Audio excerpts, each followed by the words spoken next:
donc sur les questions de fiscalité, évidemment. Et on a beaucoup de chance parce voilà, vous avez ces livres, pas encore l'acheter, mais d'ici quelques jours, vous allez pouvoir acheter Quelle fiscalité pour demain. Voilà, il paraît qu'il est déjà sur la plateforme de la FNAC, mais pas disponible, mais voilà, c'est une affaire de jour. Et c'est un ouvrage qui, je crois, alors que j'ai eu la chance de pouvoir un peu parcourir rapidement, qui était vraiment attendu, qui est bienvenu. Il y a peu d'ouvrages qui essaient de faire la synthèse de la problématique de la fiscalité, finalement, un peu sous tous ses angles. Moi, je sais que personnellement, j'ai appris ma fiscalité, l'approche économique, en lisant l'économie publique d'Alain Bonfelsperger, qui faisait l'analyse d'impact avec ses modèles, de différents impôts, etc. Mais il n'y a pas tant d'ouvrages que ça. Et je crois que c'est vraiment, pour tous ceux qui s'intéressent à comprendre la fiscalité aussi, mais aussi pour tous les étudiants, je pense, pour les universités, ça pourrait être un ouvrage qui rencontrerait un succès. Et vous allez comprendre pourquoi. J'en dis pas plus, je laisse François parler de son bouquin. Merci Pierre, merci à l'IREF de nous accueillir dans ces beaux locaux tout rénovés. Alors c'est l'école du libéralisme, le livre n'est pas, quand Élodie m'a accueilli, elle m'a demandé si c'était un livre libéral sur l'impôt. C'est un livre sur l'impôt qui mobilise l'ensemble des travaux des économistes contemporains sur l'impôt. Donc dans la biblio, il n'y aura pas que des libéraux. Mais vous verrez que souvent, les économistes disent ce que pourraient dire des libéraux. Ensuite, et c'est une conviction personnelle, donc elle est peut-être probablement partagée ici, mais c'est toujours important de le rappeler, le libéralisme c'est une éthique, c'est une philosophie, c'est un rapport à l'autre, c'est un rapport non violent, c'est un rapport de tolérance. Et si un monde où on partage les valeurs de la liberté est un monde prospère, nous en sommes ravis. Et les économistes cherchent à montrer effectivement qu'un monde où les hommes ont cette posture de tolérance et de liberté est un monde prospère. Bravo, super. Mais vraiment, le libéralisme, pour moi, n'est pas économique. Le libéralisme est une posture morale, c'est une manière d'être au monde. Et ça fait bien la transition sur le débat qui vient d'être donné tout à l'heure. On pourrait penser que la croissance est un objectif pour un libéral. Un libéral se moque de la croissance, mais il se trouve que quand on donne la liberté économique en particulier, qui est indissociable de la liberté politique, eh bien on a un monde prospère. Et dans ce monde prospère, la question de l'impôt est centrale. Donc voici le plan de cet ouvrage. L'introduction traite un peu de la définition de l'impôt et des différentes questions que pose la théorie de l'impôt aux économistes et plus largement aux sciences sociales. Et ensuite, je décline les grands impôts français. Donc l'impôt sur la dépense, qui est l'impôt qui finance en majorité notre État central. L'impôt sur le revenu des personnes physiques, dont nous avons parlé à l'instant, donc qui est né du premier conflit mondial, 1914, et qui a fait l'objet du premier livre à succès de l'économiste Thomas Piketty. Le troisième chapitre porte sur l'impôt sur les sociétés. On le rappellera, c'est un impôt qui est né dans les cartons et les rapports de la Confédération Générale des Travailleurs en 1947. L'impôt sur l'héritage, sur la fortune immobilière. Ensuite, on traitera des coûts de l'impôt, car c'est très important de rappeler que lorsqu'une collectivité recourt à l'impôt pour financer une dépense, il y a un coût de l'action collective, mais il y a aussi un coût qui est lié aux distorsions de l'impôt. Donc ce n'est pas neutre. C'est-à-dire que si on finance privativement une dépense, c'est moins coûteux que si on la finance collectivement. Et donc il faut mettre ça dans la balance lorsqu'on s'engage dans un tel choix. Et ensuite, la question tant attendue, et on a un des seuls Français à avoir fait une courbe de l'affaire, dans les années 80, je dirais, dans la fameuse revue de l'Institut de l'entreprise. J'avais fait un morceau de courbe de l'affaire, j'avais fait une analyse économétrique d'un petit morceau. Voilà. Et il y a notre collègue Foursan, qui dans la revue d'économie politique a fait une courbe de l'affaire, et Philippe. Alors nous préparons avec une collègue italienne une courbe de l'affaire sur beaucoup plus longue période. Alors le message du livre, c'est un message optimiste parce que l'idée c'est que la France a une énorme marge de manœuvre de croissance si elle réussit à traiter correctement ses finances publiques. Donc l'idée c'est d'avoir une baisse des dépenses publiques pour financer une baisse de l'effort fiscal, car un bon impôt, et il faudra rester modeste parce que c'est quand même quelque chose qui est assez partagé et pourtant assez peu appliqué. C'est un impôt à faible taux, à large assiette et difficile à éviter. Donc avec ces trois principes, ça conduit à vouloir baisser les dépenses pour limiter le taux de l'effort fiscal, déplacer l'impôt au maximum sur la consommation et la TVA, aller probablement vers un impôt, si on a une marge de manœuvre budgétaire suffisante, un impôt sur le revenu proportionnel, baisser l'impôt sur les sociétés, peut-être même le supprimer, et supprimer les impôts les moins rentables, au sens qui financent le moins nos dépenses, que sont l'impôt sur l'héritage et la fortune immobilière, qui sont finalement des impôts qui ne cherchent pas à financer nos dépenses publiques, mais à redistribuer la richesse sur un principe de justice égalitariste qui, vous le savez probablement, n'est pas partagé par la philosophie libérale. Car nous sommes très attachés, me semble-t-il, à la loi de Say, donc au fait que nous devons toujours financer nos dépenses. C'est-à-dire, on est toujours... La loi de Say, on ne dépense pas plus que ce dont on dispose en revenus. Ton livre, tu le présentes comme un ouvrage libéral ? Non. Mais enfin, tu constateras que tous les auteurs qui sont dans ce livre sont des auteurs qui défendent le principe de liberté. Alors, c'est une synthèse de la littérature disponible et il y a quelques originalités. Alors, elles sont, à mon avis, pas suffisamment importantes et je le regrette, mais voilà, j'ai l'humilité de dire que c'est un sujet tellement vaste et déjà lire ce qui se fait, c'est déjà énorme. Et ensuite, j'ai trouvé quelques points qui m'ont semblé peu clairs et qui font ce que j'appelle les quelques originalités de ce livre. On pourra les trouver notamment sur la question des effets revenus et des effets substitution qui me semble pas suffisamment prendre en compte la dimension dépense de l'impôt.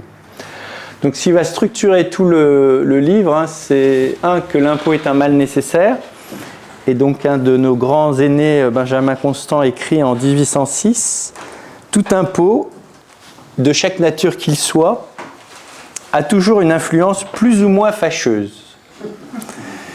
Si l'impôt produit quelquefois un bien par son emploi, il produit toujours un mal par sa levée. » Et effectivement, la théorie contemporaine de l'impôt explique ça très très bien et tente de le formuler quantitativement. On parlait beaucoup de statistiques tout à l'heure, mais le grand principe est là. Il peut être un mal nécessaire, et Jean-Baptiste Say à cette position, mais comme tous les maux nécessaires, il faut le rendre le moins grand possible. Alors une fois que vous avez dit ça, ça évite, par exemple, j'ai pris quelques citations récentes, donc 2025, un juriste qui dit « Vive l'impôt » ou un de mes anciens collègues, un de mes collègues de l'Université de Paris qui a écrit un livre « Vive l'impôt » ou un article de l'Express d'économistes de l'Institut de politique publique qui disent il faut de façon urgente réconcilier les Français avec l'impôt. Alors c'est un peu comme si on a l'idée que l'impôt c'est un prix fiscal et qu'il y a ça finance la dépense. À la limite on peut dire vive la dépense, mais c'est rare qu'on dise vive le prix. C'est-à-dire qu'on a envie de dépenser le maximum pour un bien. Donc, vive l'impôt est une expression en fait qui est un peu vide de sens, sauf si on estime que l'impôt est bien parce qu'il est redistributif, parce qu'il va conduire à un idéal égalitariste. Mais si on garde l'idée majeure qu'un impôt, ça finance une dépense, à la limite, on peut dire vive la dépense, c'est plus difficile d'un point de vue déductif de dire vive l'impôt. Alors, j'essaie dans l'introduction de m'écarter des économistes libéraux les plus radicaux, qui sont classés chez les anarchistes, comme Murray Rothbard, qu'évidemment vous connaissez ici, ou David Freeman. Donc je ne crois pas que l'impôt est un vol légal, même si, et j'ai regardé récemment, alors je ne sais pas si ça a marché, alors, est-ce que ça va marcher? Non, ça ne va pas marcher. Bon, je vais vous dire, si tu crois que tu peux... Ouais. Alors, c'est pour ceux qui sont amateurs de films d'animation japonais, non, c'est une série qui s'appelle Vinland, qui est sur l'histoire des Vikings. Et voilà, c'est ça. Et c'est très intéressant parce que ça marque vraiment l'attachement à la non-violence des paysans, des producteurs, face à la violence des guerriers. Et la fin de cette série, je ne veux pas la spolier, non mais laisse maintenant le titre et Vinland, je vous incite. Et si vous le lisez avec un œil libertarien, et vous savez que dans la littérature, l'expérience islandaise du Moyen-Âge est une expérience de monde sans État. La fin, c'est ce jeune donc, qui a été un guerrier, qui a combattu, qui a été violent, qui cherche un monde sans État, qui part, il prend son bateau et il cherche de construire un monde sans État. Donc c'est vrai que l'impôt est la représentation même de l'État, puisque l'impôt, c'est quand même son histoire, c'est le butin. Et ensuite, on va le butin des guerriers, et ensuite, on va trouver des règles de répartition de ce butin. Et de fait, l'idée que l'impôt est un butin, est un vol légal, n'est pas absurde. Mais ce que je vois comme différence, c'est que d'une part, un voleur ne produit aucun service aux personnes qu'il a volées, et il se trouve que notre gouvernement nous propose des services. Donc je dirais que l'impôt est plutôt une consommation forcée, plutôt qu'un vol. Et l'autre point, et il est central dans la discussion entre libéraux, entre les anarchistes et les minarchistes, c'est comme ça qu'on dit. L'autre point, c'est qu'il me paraît difficile de lutter de façon contractuelle contre la violence. Et donc, je serais plutôt du côté de tous ces gens qui veulent constituer les États, donc nous protéger contre le gouvernement. L'État peut être un garant de nos droits. C'est vrai que c'est une menace, mais c'est un garant de nos droits et il est important de pouvoir contrôler la force, donc l'autorité. Donc une fois qu'on a dit ça, à quoi va servir l'impôt ? Alors la position ici qui est tenue, l'impôt sert l'effort, politiquement. Donc l'impôt n'est pas au service de l'intérêt général. L'impôt, il va servir ceux qui contrôlent l'État. Donc si on a une société propriétariste, finalement l'impôt va effectivement protéger les propriétaires. Mais si on a, comme je le crois, une société où le fort est l'administration, en fait l'impôt sert l'effort, et l'effort dans notre démocratie française, pour moi, ce sont les agents publics comme moi.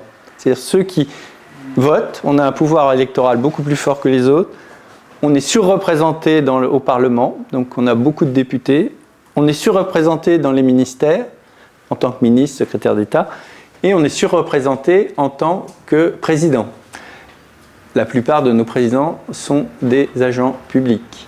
Donc et de fait, il y a une évolution assez concomitante de cet indicateur de pouvoir des administrations, sachant qu'on vote plus que les autres, donc notre poids politique est plus fort. Et donc nous vivons de l'impôt, comme dirait l'autre. Donc nous avons un certain goût pour l'impôt. Et ça peut expliquer. Donc c'est une bonne illustration de ce principe. Pour moi, à quoi sert l'impôt? Il sert à enrichir l'effort politiquement, ce qui permet de différencier des inégalités issues des systèmes redistributifs et fiscaux des inégalités issues du marché. Évidemment, ça sert à payer les dépenses publiques, mais dans tous les manuels d'économie, vous aurez aussi des impôts qui servent à redresser les mauvais comportements des agents. C'est les impôts sur les péchés. Donc ne pas se droguer, enfin ça c'est illégal, ne pas fumer du tabac, ne pas boire, ne pas avoir une empreinte carbone trop forte. Et ça, c'est intéressant parce que c'est un peu ce que disait l'intervenant tout à l'heure. L'objectif, c'est de détruire la base fiscale. Donc, ça montre, et c'est la preuve que l'impôt aura un effet distorsif. Parce que les économistes savent que l'impôt modifie votre structure incitative et vous oriente vers certains comportements. Alors, le principe qui va guider tout le livre, c'est que l'impôt, en fait, sert à payer les dépenses publiques, qu'un impôt sans contrepartie est injuste, sous le principe d'équivalence, parce que le contribuable, en fait, il paie pour un service. Et de fait, quand vous pensez à ça, c'est vrai que quand vous avez un impôt qui n'a pas de contrepartie, bah là, c'est même pas une consommation forcée. Ça ressemble quand même à un vol. Est-ce que c'est pas la définition de l'impôt, non, par rapport à une redevance? Est-ce qu'en France, il faut dire d'un point de vue... Alors, d'un point de vue juridique... Ce qui fait l'impôt, c'est que ça n'a pas de contrepartie. Voilà, et c'est pour moi une grande bizarrerie que nos collègues juristes pensent qu'un impôt doit être sans contrepartie. Je discute un peu de ça, mais il se trouve que mon éditeur a dit qu'il fallait que le livre soit d'une taille raisonnable.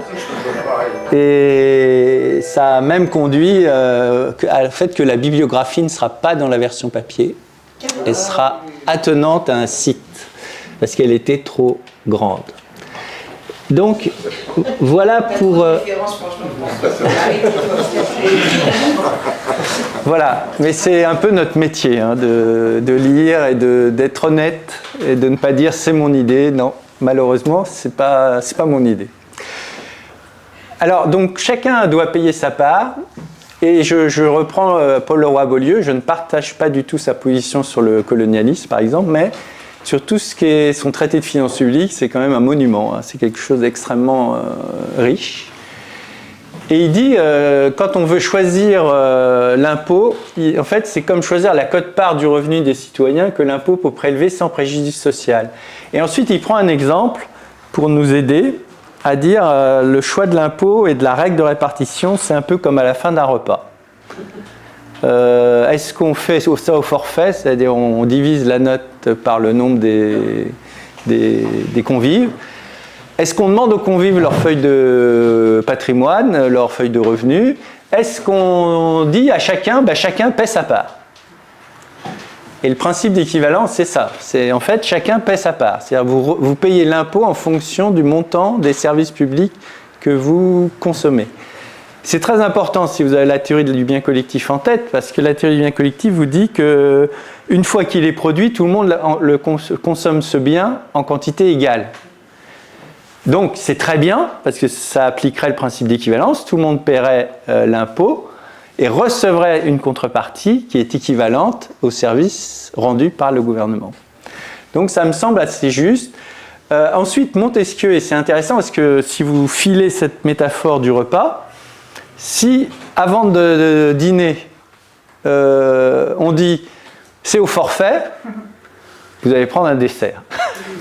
Si vous fixez la règle après, c'est différent.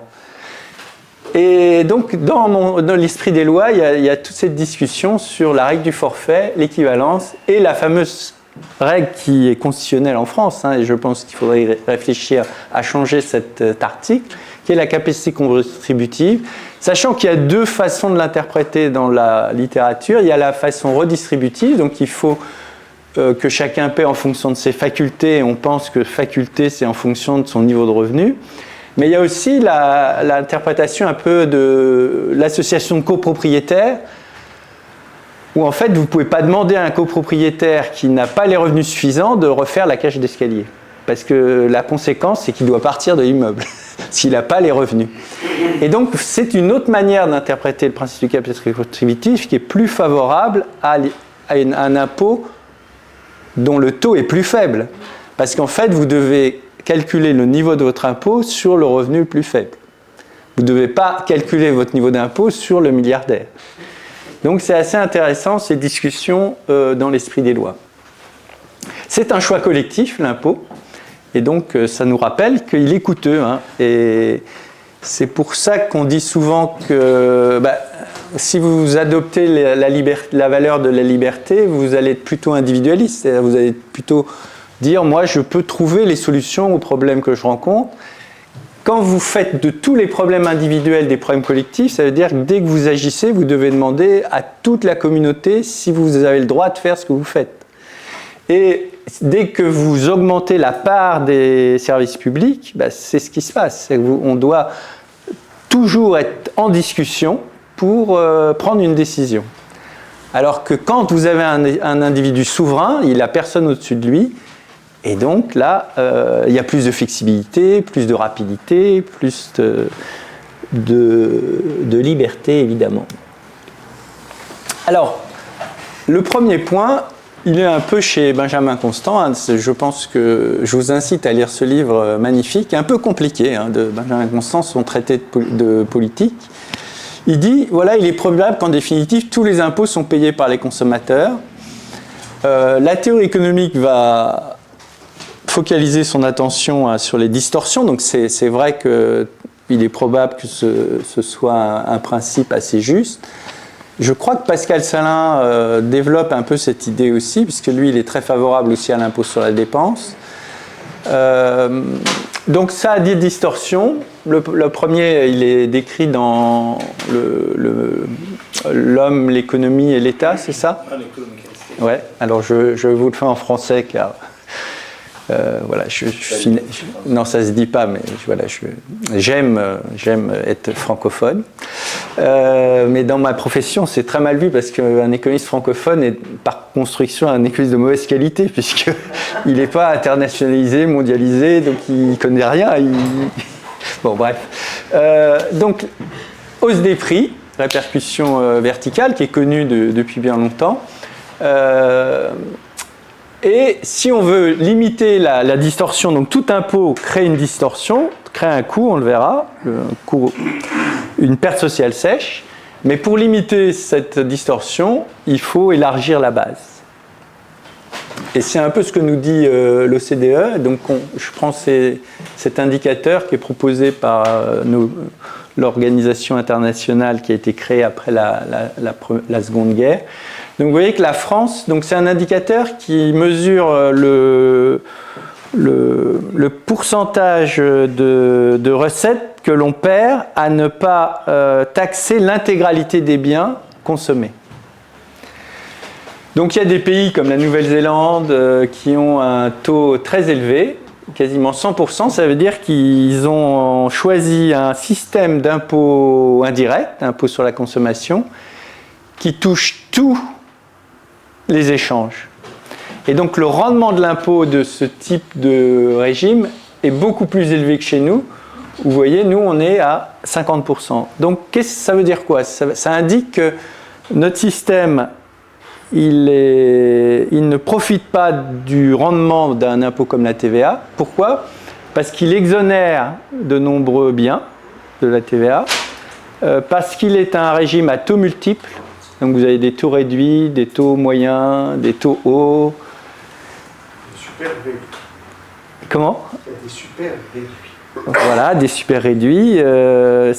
Et dans les campagnes électorales, il y a des partis qui défendent le taux zéro, notamment pour l'énergie ou pour d'autres biens qui seraient de première nécessité.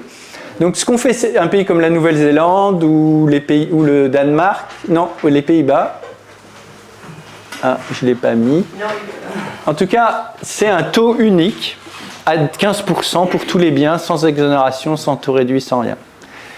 Donc ça, si vous faites ça, vous limitez les distorsions parce que si vous avez un taux réduit entre le beurre et la margarine, si le beurre est moins cher que la margarine ou l'inverse, donc je donne dans le livre des exemples de groupes d'intérêt de producteurs de beurre qui se plaignent qu'il y a un taux différentiel entre beurre et margarine et que ce n'est pas normal.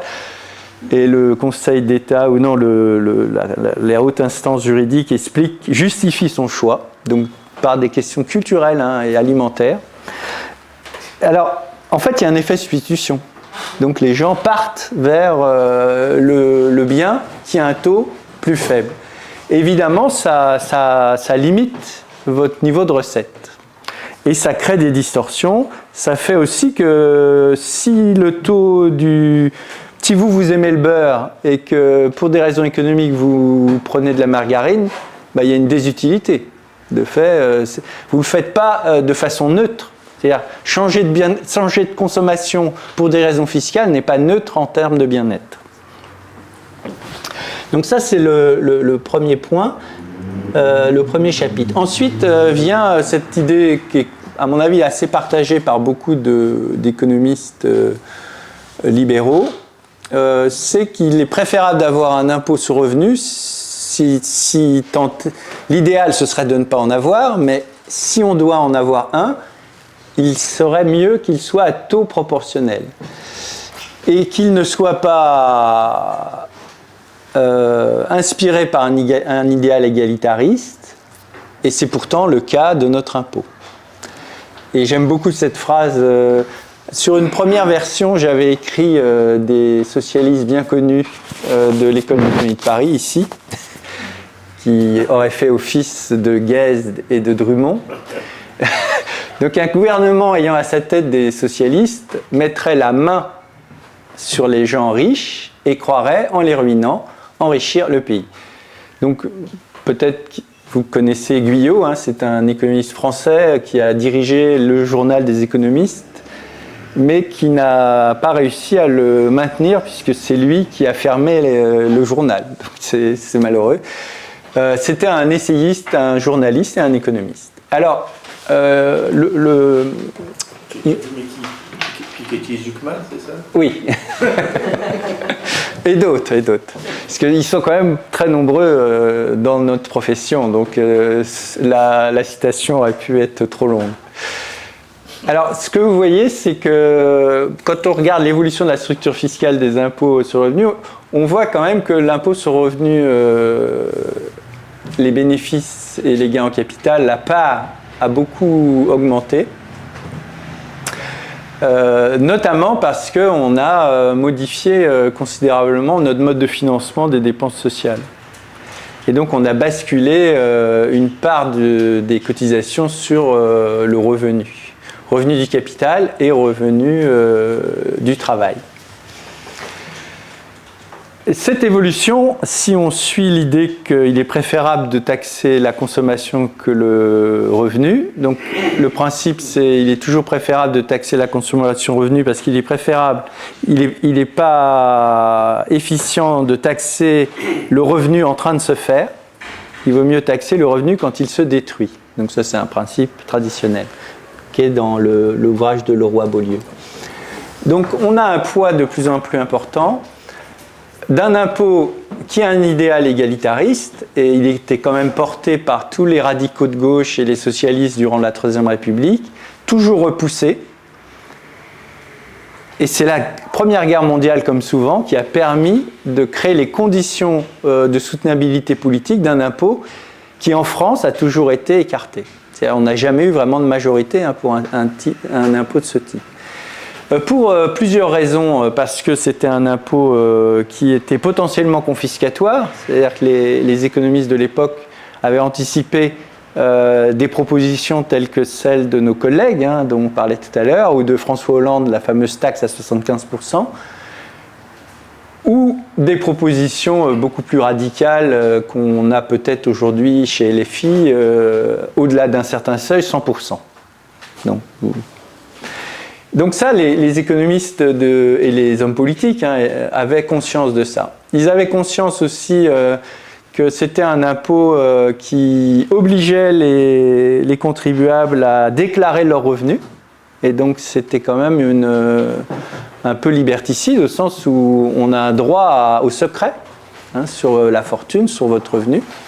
Et quand je vois les débats actuels sur le fait que désormais le Sénat a mis une commission d'enquête pour savoir qui étaient les contribuables qui ne payaient pas d'impôts, on peut imaginer demain que ces contribuables qui ne paient pas d'impôts, on connaisse leur nom.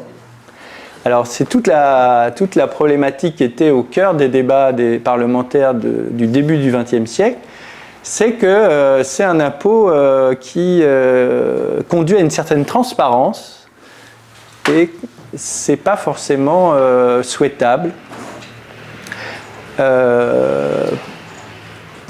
et acceptable. Alors notre impôt, il est progressif. Il est familialiste, donc il différencie le statut des familles et des célibataires, et il est assis sur une base étroite. Donc c'est ce qui a été dit tout à l'heure par l'intervenant c'est pas Erwan. Erwan, il s'appelle. Alors, je vous donne ce chiffre qui est connu, qui est de la DGFiP de 2025. Donc, en 2019, les 10% de contribuables au revenu contribuent à 70% des recettes de l'impôt sur le revenu. Et en 2023, 75% des recettes fiscales de l'impôt sur le revenu sont à la charge des 1% les plus riches. Alors, mais c'est pas possible. Les 13 000... Voilà. Alors, oui. Mais les 13 000, il se trouve que les sénateurs qui ont permis de mettre ce chiffre dans le débat public rappellent que beaucoup de ces 13 000 sont des propriétaires qui ont vu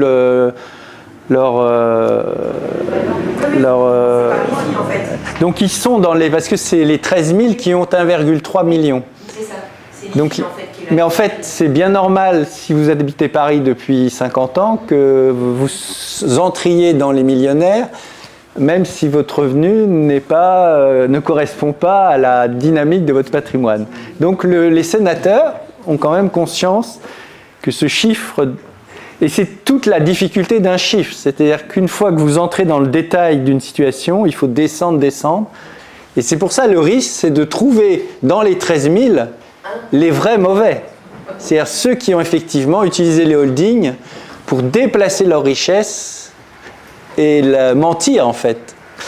Mais ceux-là, combien sont-ils et combien font-ils perdre à nous les contribuables en général?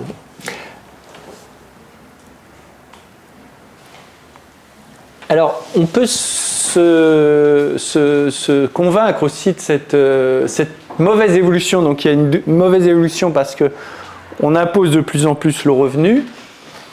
Et la part des foyers imposables, depuis 1980, ne cesse de baisser. Et c'est ça la concentration. C'est ça la réduction de la base fiscale. Et si on a en tête ce principe simple qui est de bateau à large assiette, ça, c'est pas du tout bon. Alors, nos hommes politiques, je pense à Alain Juppé dans les années 90, il avait ce programme en 95 d'élargir l'assiette de l'impôt sur le revenu.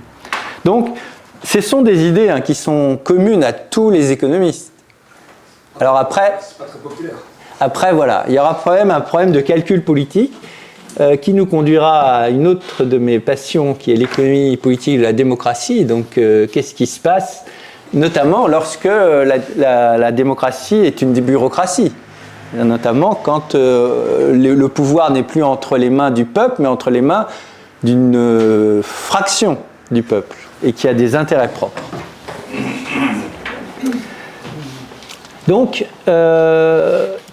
je défends dans ce chapitre, et vous comprendrez que je ne peux pas rentrer dans le détail, c'est une présentation générale, l'idée qu'il faut donc déplacer la charge, c'est le chapitre 1, vers la consommation, et aller vers un système d'impôt sur revenu proportionnel pour des raisons de justice, parce que je ne crois pas qu'un monde juste est un monde où chacun a une part égale, mais je pense qu'un monde juste est un monde où chacun a selon son dû, et que chacun selon son dû, c'est chacun a selon ce qui lui a été promis par le contrat.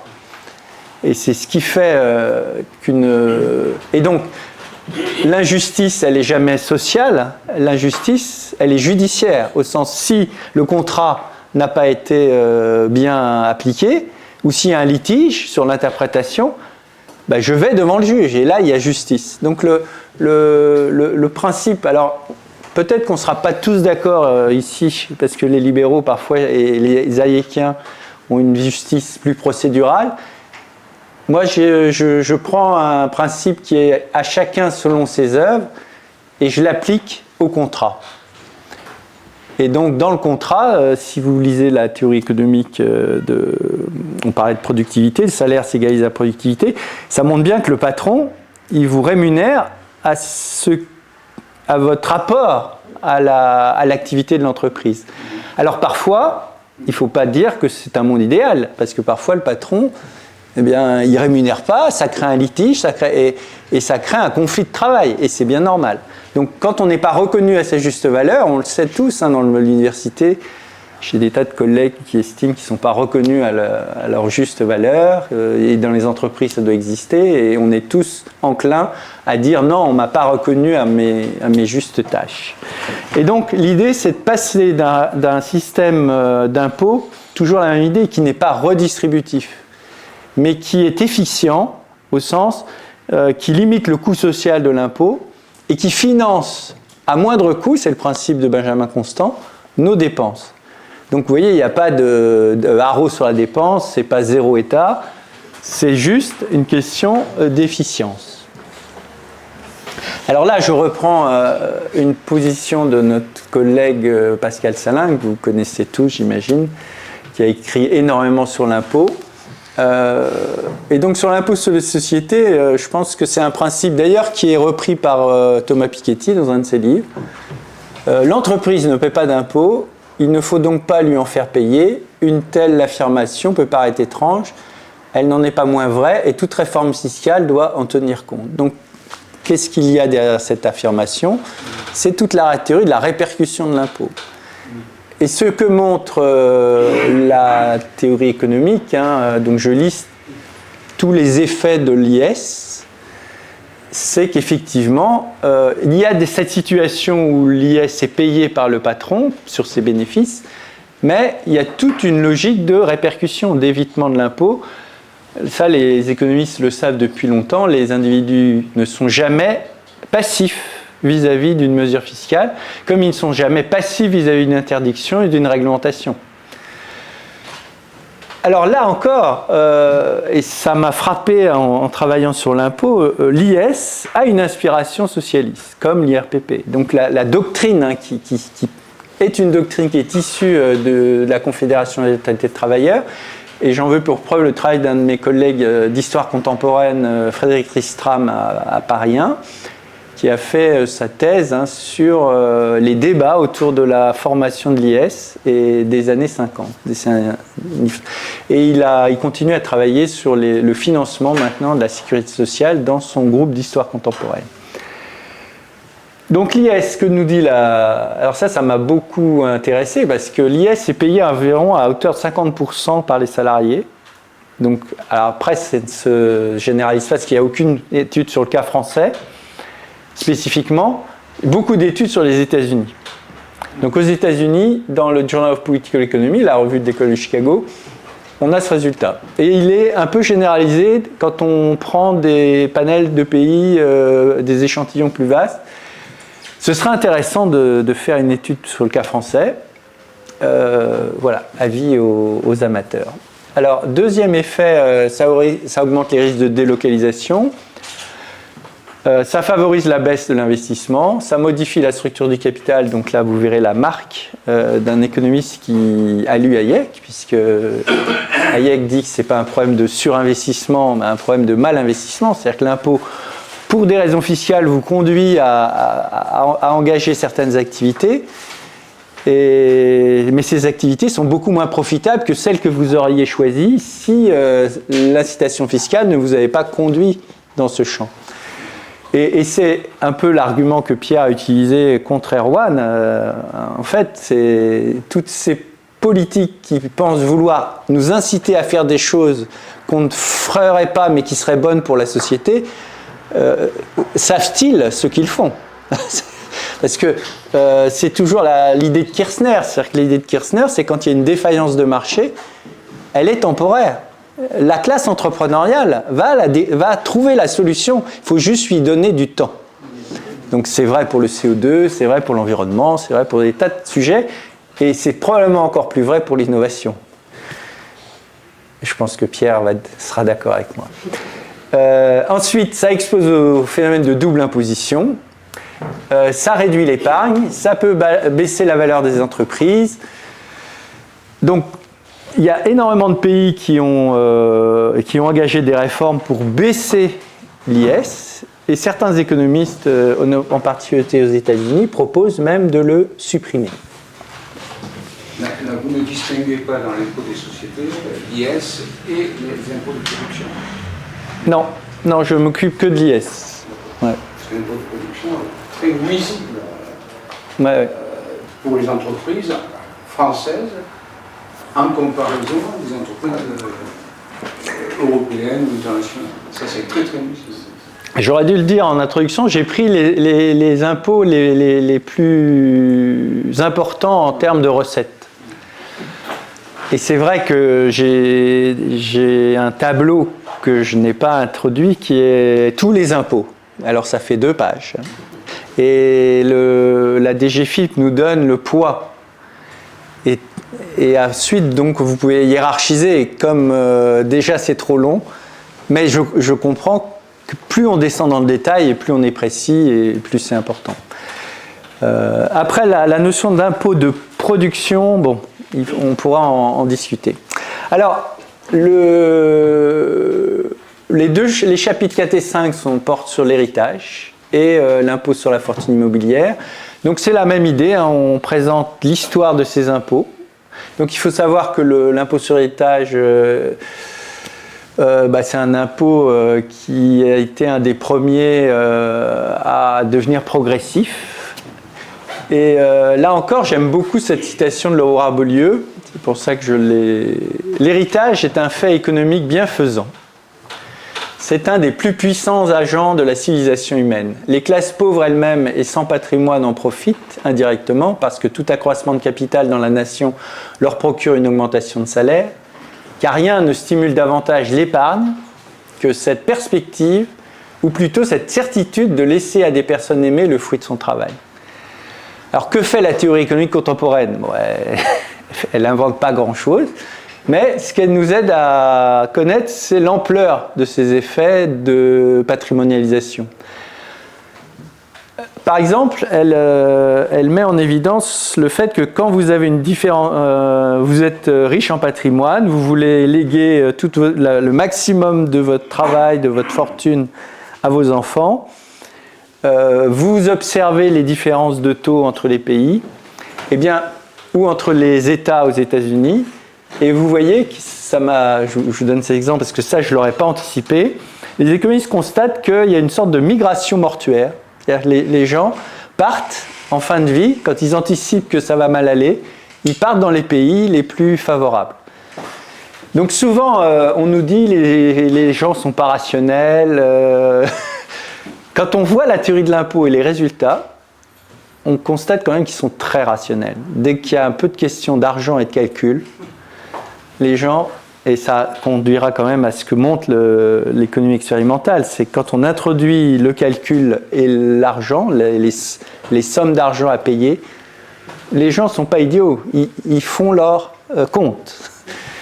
Donc, on voit que la littérature empirique montre aussi qu'il y a un effet d'efficience, c'est-à-dire les pays qui ont des taux de fiscalité très forts sur l'héritage vont limiter l'accumulation.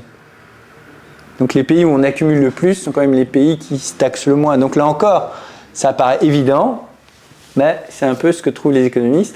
Même si ces effets, et c'est toujours, je discute de ce point dans le livre, c'est que finalement la théorie économique, les principes ne sont jamais, quasiment jamais contredits. Mais là où les interventionnistes vont pouvoir dire mais finalement c'est pas si grave, parce que si vous arrivez à montrer par exemple que l'effet de l'impôt, progressivité de l'impôt sur le revenu a un effet très faible sur votre offre de travail. C'est-à-dire, si l'effet est faible, eh bien Mirrlees, qui est un grand économiste de l'impôt plutôt redistributif, va vous dire le sacrifice est faible pour avoir une société plus juste, plus égalitaire, puisque eux, ils pensent que plus d'égalité, c'est plus de justice. Donc, plus empiriquement le coût est faible, et plus ils peuvent dire l'arbitrage coût-bénéfice est favorable en fait à une société plus juste. Donc, c'est pour ça que j'insiste beaucoup dans le livre sur la moralité, c'est-à-dire quel type de société souhaite-t-on ? Ça traverse toute la théorie de l'impôt. C'est vrai que la théorie de l'efficience est importante, c'est le métier des économistes. Mais il y a aussi, et Mirrlees en ce sens nous donne une possibilité, parce que l'inverse est vrai. C'est-à-dire combien je suis prêt à sacrifier pour la liberté. Donc l'argument marche à l'envers. C'est-à-dire que combien je suis prêt à sacrifier pour avoir une société même moins prospère, mais où j'ai plus de liberté, où ma souveraineté est garantie. Donc c'est important. Et sur le débat sur l'héritage, j'aime beaucoup aussi cette citation de Nozick. Donc évidemment, vous connaissez le philosophe Nozick. Il dit la statistique peut atteindre ses objectifs, et je pense que c'est très très vrai aujourd'hui dans le débat public, avec un chiffre, le fameux chiffre de l'Institut de politique publique, au-delà d'un certain pourcentage, les gens ne paient plus que 25% d'impôts, sachant que derrière il y a des calculs, il y a des conventions comptables, il y a le passage d'un revenu fiscal à un revenu économique, enfin, vous connaissez tous ce débat sur cette mesure. Il dit « La statistique peut atteindre ses objectifs si on oublie que produire des chiffres sur les inégalités et dire que dans un pays donné, les N% les plus riches de la population détiennent plus que ce pourcentage de la richesse générale et que les N% de population les plus pauvres détiennent moins, ne dit rien sur l'injustice. » Donc en fait, la statistique ne dit rien sur l'injustice. Car l'injustice, ce n'est pas d'avoir moins que les autres, mais de ne pas recevoir ce qui vous est dû. On revient à notre idée de contrat. Et en fait, il y a un contrat entre votre père, votre mère et ses enfants. Donc ça vous est dû. Ça n'est pas injuste, ça vous est dû. Car l'injustice n'est pas d'avoir moins que les autres, donc recevoir ce qui nous est. La redistribution dans ces conditions n'est légitime que si elle vient réparer une injustice. Et c'est là que Nozick nous apprend beaucoup sur le dédommagement. Et donc il faut passer de l'économie de la justice à l'économie du droit, et aux compensations. Et là, il y a une énorme littérature intéressante sur le contrat, sur la compensation, la fameuse théorie des externalités. Lorsqu'elle est lue à partir de la théorie du contrat, elle nous explique comment l'économie, lors de la propriété, traite de toutes ces injustices. L'autre point intéressant, il est là, c'est Desrosières, donc un administrateur de l'INSEE qui, dans son Histoire des statistiques, écrit.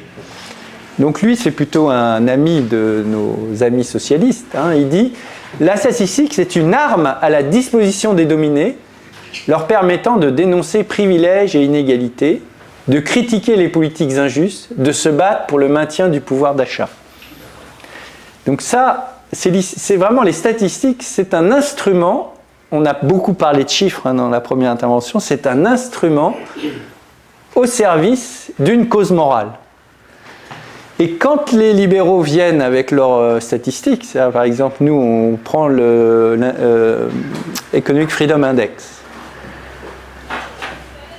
On utilise une arme qui était généralement le monopole de nos adversaires doctrinaux.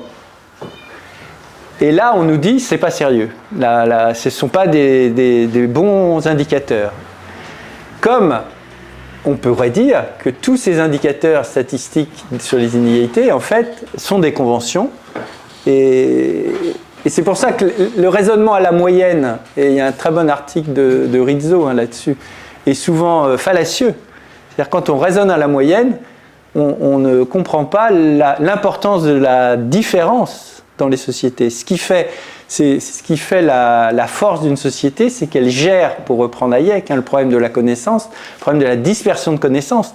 La dispersion de connaissances, c'est la force, on a tous des informations distinctes.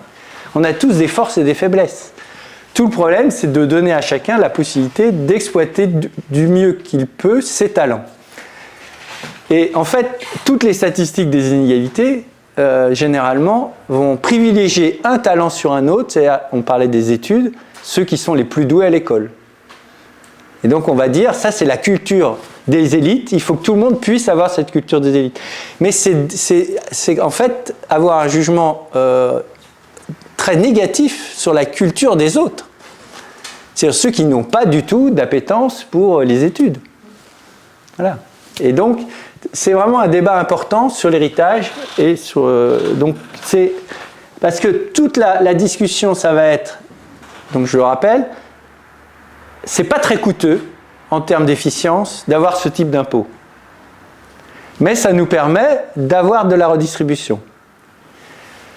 Sauf que avoir de la redistribution peut conduire au vol et donc peut être immoral. Donc là, le débat se déplace du côté de la philosophie. Donc on a un philosophe ici qui probablement aura des choses à nous dire. Alors là, je vous donnais des chiffres sur le taux d'impôt sur héritage. Donc il y a beaucoup de pays qui ont supprimé l'impôt sur héritage, vous voyez, tous ces pays-là. Et beaucoup de pays qui ont fait des réformes pour baisser le taux haut. Donc la France, nous, bon, c'est assez connu, on est quand même dans la partie haute de ce type d'impôt. Alors ensuite, je présente tous les travaux sur les coûts de l'impôt. Donc là aussi, je me mets sous l'autorité de Benjamin Constant. Donc un droit des gouvernés relativement aux impôts, c'est que leur nature et la manière de les percevoir soit le moins onéreuse qu'il est possible pour les contribuables, ne tend ni à les verser ni à les corrompre, et ne donne pas lieu par des frais inutiles à la création de nouveaux impôts. Les économistes savent ça, et l'apport des économistes contemporains, c'est de donner des chiffres.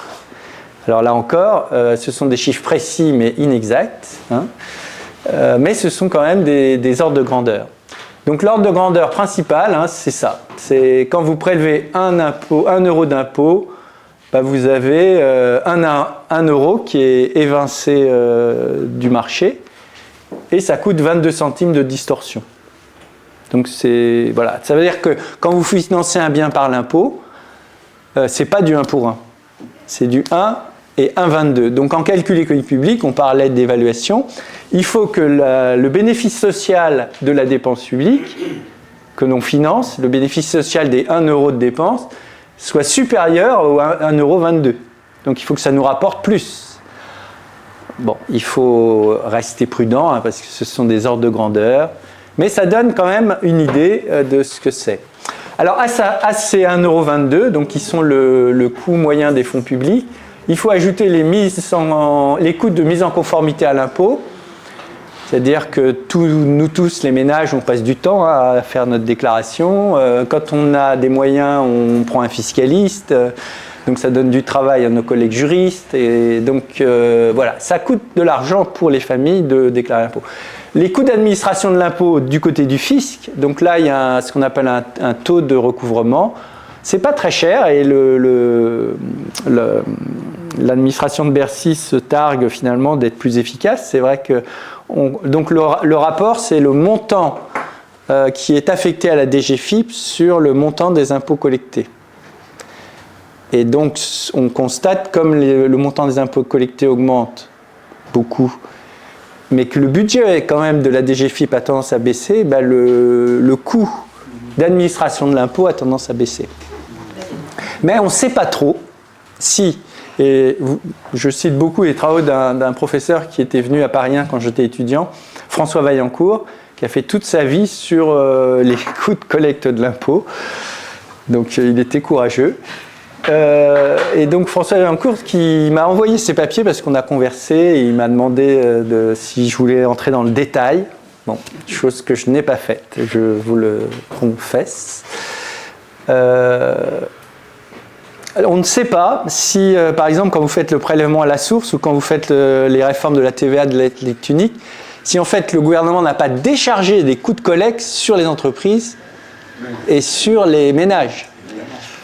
Et donc, on ne sait pas si ça relève, parce qu'en théorie de l'administration, quand on fait des gains de productivité dans l'administration, donc ça serait l'équivalent d'un gain de productivité, on ne sait pas trop si ce gain de productivité va être capté par l'administration, ils auront plus de temps, ils pourront avoir des bureaux de plus confortables, ou si, donc ça c'est l'hypothèse de West, c'est que c'est le surplus, les gains de productivité, donc en fait ces réformes vont être favorables au fisc, même si on constate que leur budget baisse, c'est-à-dire c'est quand même une administration qui a dégraissé, ils ont moins de fonctionnaires au fisc, mais ça ne veut pas dire qu'ils n'ont pas capté une partie des gains. Vous voyez, puisque... Entre 2 années où il n'y a pas de réforme, là tu peux comparer. Il y a quelque chose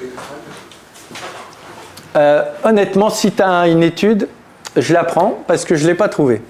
Et donc il y a un débat quand même sur pourquoi, est-ce que c'est une part... Enfin, je comprends ton idée de quasi-expériment, c'est-à-dire il y a l'avant, l'après, et on compare ce qui est comparable. Bon.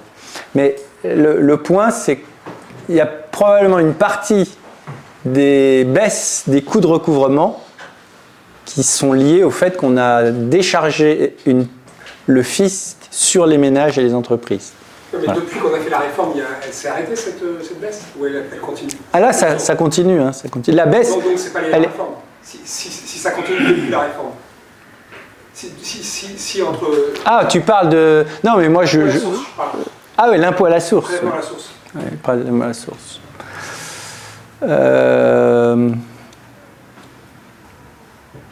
Oui, je vois l'idée.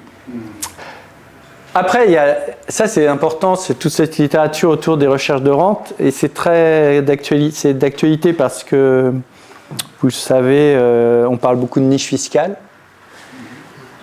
Donc nos contribuables, ils ne sont pas passifs.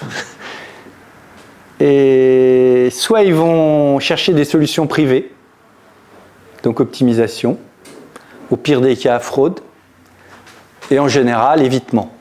Donc ils vont éviter de faire des activités fortement taxées. Mais ils peuvent aussi s'engager en politique, c'est-à-dire engager des fonds pour financer un groupe qui va faire du lobby pour ne pas baisser le taux général d'imposition, mais pour baisser le taux du secteur dans lequel il se trouve. Donc, c'est typique de ce que Mancur Olson appelle le paradoxe de l'action collective, c'est-à-dire qu'on a un bien collectif qui serait la baisse du taux d'imposition générale, mais personne n'a envie de cette baisse parce que tout le monde veut agir pour obtenir une baisse qui est un bien privé. Donc, ça crée un coût qui est assez mal connu, hein, ce qu'on appelle les coûts de recherche de rente fiscale, c'est-à-dire de faire en sorte que l'impôt n'est pas simplement une contrainte qui vous est donnée, c'est aussi quelque chose que vous allez produire. Vous allez produire votre taux. Mais évidemment, ça crée une très forte inégalité. Ça, c'est un autre thème que je trouve passionnant. On parle souvent des inégalités d'accès au marché ou des inégalités sur le marché, mais les inégalités d'accès à la politique sont encore plus élevées. C'est-à-dire, pour être élu, pour être dans un parti, pour avoir un poste de ministre, il faut être dans des réseaux, il faut avoir un capital social, un capital politique. Donc les inégalités d'accès à la politique, ce que Dempsey appelle les barrières naturelles au marché politique, elles sont considérables. Et elles créent d'énormes inégalités et elles conduisent au fait que vous avez des gens qui peuvent faire leur impôt, mais la majorité, ils subissent. Ils n'ont pas cet outil de lobbying. Alors, une fois qu'on sait que l'impôt coûte cher, une fois qu'on sait tout ça, eh ben, on part sur la dernière étape, qui est une synthèse, puisque dans chaque chapitre, on décrit les coûts de l'impôt, donc ce qui est généralement nommé comme effet l'affaire. Donc, tous ces effets de substitution, tous ces coûts de distorsion, tous ces coûts de mise en conformité, les coûts de la recherche de rente, tout ça, ça fait que choisir de financer collectivement un bien, c'est coûteux. Et donc, il faut réfléchir à deux fois. faut quand même faire attention quand on est législateur, de ne pas dire tiens, on va financer ça collectivement, parce que financer ça collectivement, c'est créer une charge pour la société qui est beaucoup plus grande que si on laisse chacun faire. Et donc Smith, alors j'aurais pu prendre Benjamin Constant, Jean-Baptiste Say, mais je voulais varier les plaisirs. Et on a eu une conférence sur Smith il n'y a pas si longtemps, puisque Pierre nous l'a rappelé, 1776. Donc des taxes élevées, parfois en diminuant la consommation de la marchandise imposée, parfois en encourageant la fraude, aboutissent à des recettes publiques plus faibles que ce que seraient tirées des taxes plus modérées. Donc vous avez le principe de la fameuse courbe de l'affaire. Les Français ont le sentiment qu'il y a trop de prélèvements. Est-ce qu'ils ont raison ? La théorie économique dirait oui, il y a un excès d'impôts si le critère de l'impôt, c'est de maximiser la production. Alors, on a une énorme littérature, donc moi je ne serais pas trop preneur de la fonction de Solow, qui a été quand même très présente dans l'intervention d'Erwan. Le génie du développement, nous dit Jean-Baptiste Say, c'est l'entrepreneur. Et c'est pour ça que dans les réformes, il ne faut pas partir d'un point de vue technique, il faut partir d'un point de vue institutionnel. La dynamique entrepreneuriale d'un pays, c'est ce qui va créer l'innovation. Sur le long terme, c'est la seule chose qui vaille. C'est de libérer, comme diraient les hommes politiques, les énergies. Alors, libérer les énergies, ça veut dire créer le cadre institutionnel qui est favorable à cette libéralisation des énergies.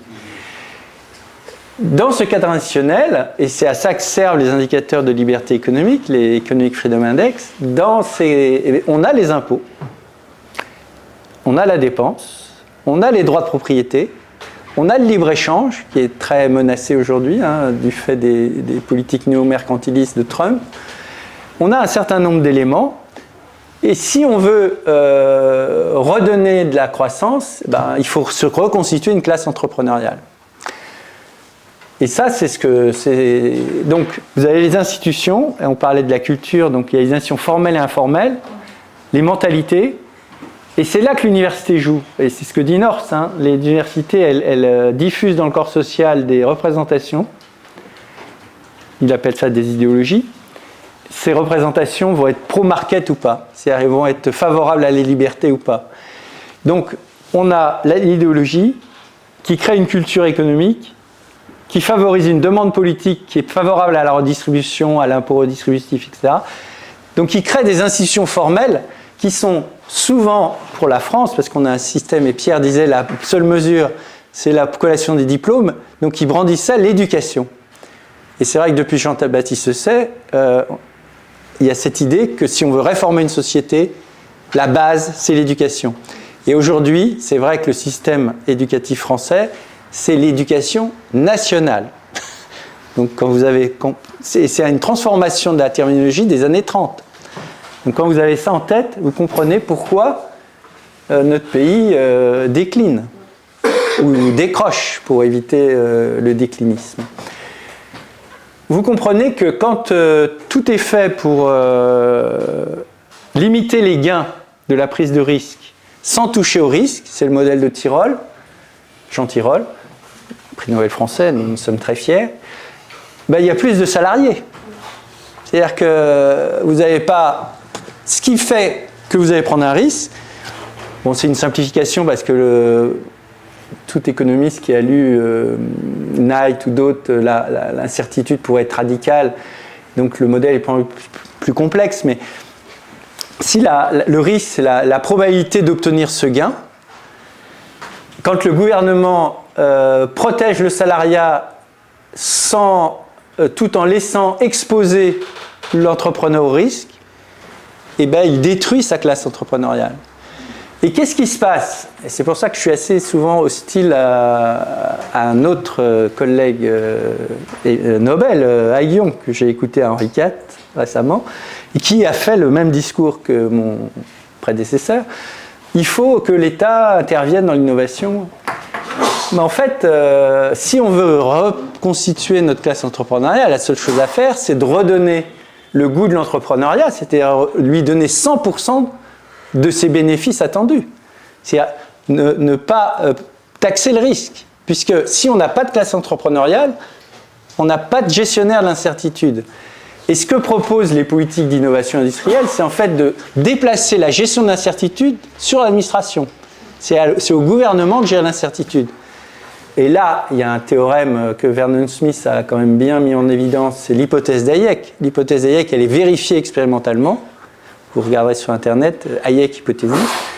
C'est que les systèmes décentralisés réussissent mieux que les systèmes centralisés, même quand les agents sont pas informés, comme ils sont idiots, parce que vous savez qu'on est irrationnel, on a des biais de perception. Donc même quand ils sont en situation de biais de perception, et même quand il n'y a que 2 agents, c'est-à-dire qu'il y a un duopole, et ben ça marche.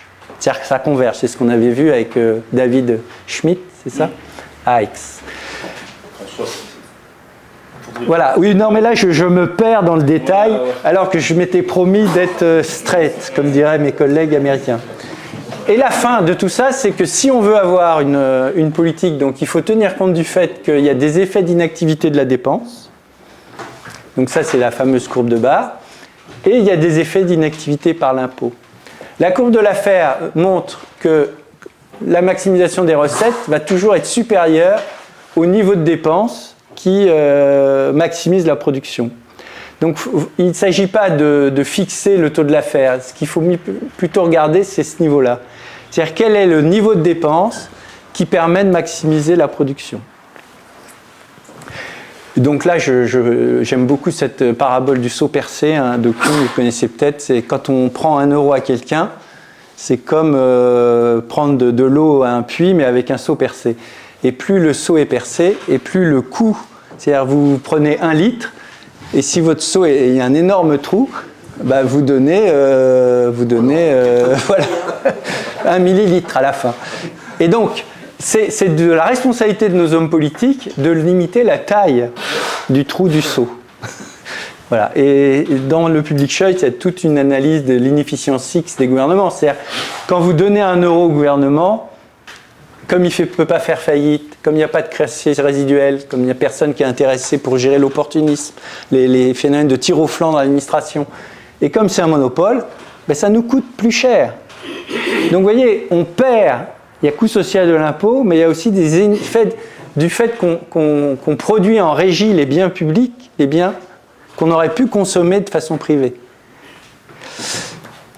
Et donc, voilà, on en revient à cette phrase qui a été la phrase d'introduction. Ce sont des mots nécessaires, mais il faut les rendre les moins grands possibles. Voilà.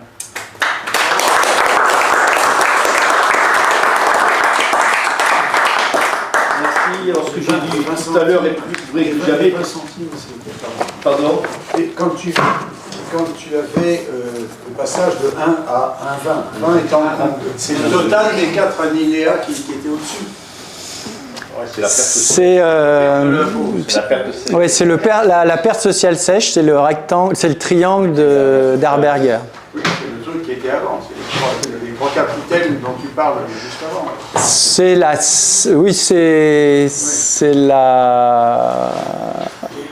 la mesure des effets de substitution.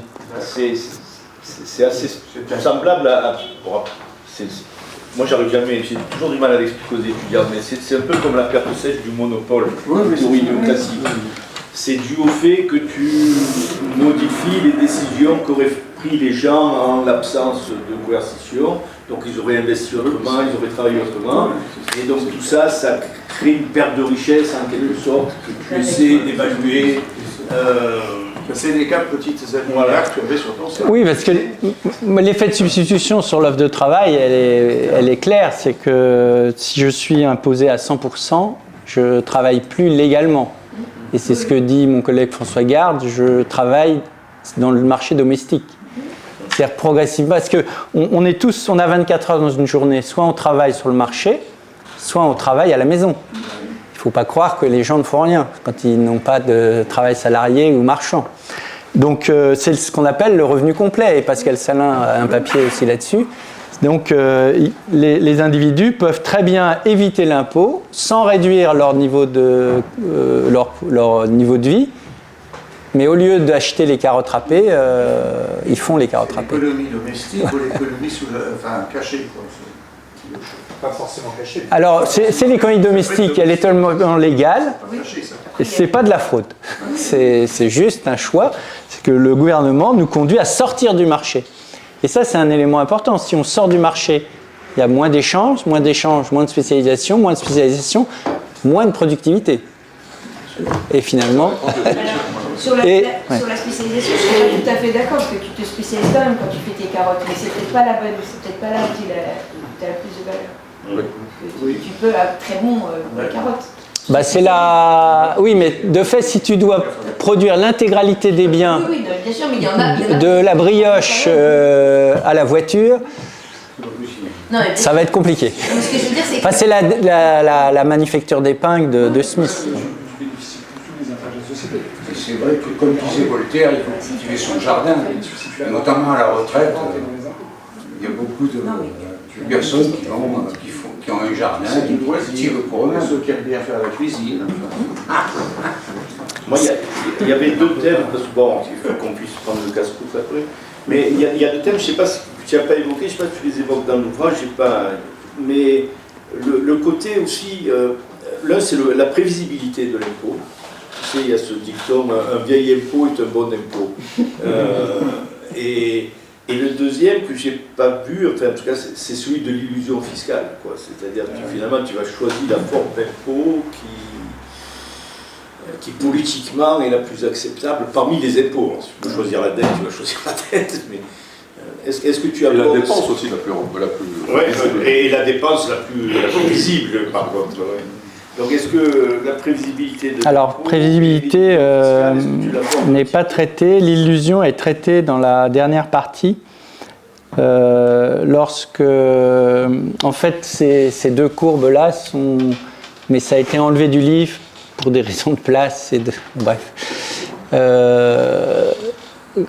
Où on montre que la demande et l'offre de biens publics n'est pas celle qu'on aurait eue si, du côté demande, on était parfaitement informé du prix fiscal de cette dépense, et côté offre, vu les conditions additionnelles, les fameuses inefficiences X, en fait, ta courbe d'offre se déplace. Donc l'illusion fiscale, oui, elle porte sur ce fait qu'on a une demande de service public qui est supérieure à celle qu'on aurait en présence d'une information de meilleure qualité. Mais ce n'est pas central dans le livre, parce que j'ai un peu laissé de côté toute la partie comment expliquer cette structure fiscale défaillante et ce taux d'imposition excessif. Bon, ça c'est un peu ce que j'ai fait avec mon explication, c'est l'indicateur de bureaucratie. Ce serait ça, si j'avais à creuser, j'irais dans cette direction plutôt que dans la question de l'illusion. Mais c'est vrai que c'est aussi une explication importante de la mauvaise structure de nos impôts, parce que ta question c'est de dire je vais préférer des impôts indolores, je vais préférer la dette, je vais préférer faire payer les riches pour que personne ne connaisse le prix des services publics. Donc c'est la fameuse théorie des déplacements, hein, c'est ce que dit Say. Dans la loi de Say, tout le monde supporte les coûts de ses choix. En politique, on peut déplacer les coûts de ses décisions sur les autres. C'est ce qui fait aussi l'intérêt de beaucoup de personnes qui se disent bon, j'aimerais bien protéger les loups, et ben voilà, je vais faire payer la protection des loups par une indemnité nationale. Je crois que ça coûte 38 millions d'euros à tout le monde, même à ceux qui n'aiment pas les loups. Je prends cet exemple parce que j'ai lu un article là-dessus que j'ai trouvé passionnant, parce qu'aux États-Unis, dans l'État du Montana, je crois que ce sont des associations qui paient pour la protection du loup. et c'est pas un impôt. Donc c'est un contrat. Donc c'est très causien et évidemment ça plaît beaucoup à ceux qui croient que le contrat est juste. Ça donne le marché. Je parlais avec des chasseurs qui me disaient qu'ils n'arrivaient pas à distribuer les colliers, tu sais, parce que ah oui. le nombre de... Ils ne trouvent plus personne pour les tuer, les bêtes, en fait. Donc, Ah oui, ça c'est marche vrai.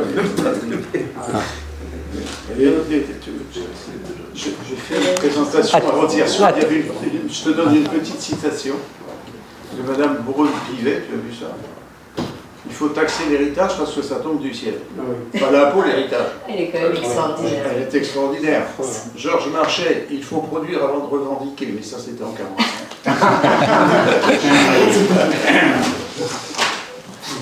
C'était le thème de campagne de Noémie Strauss-Kahn. Oui. Il disait avant de redistribuer, il faut produire. C'était ce que Macron a appelé le social-libéralisme. C'était les rocardiens.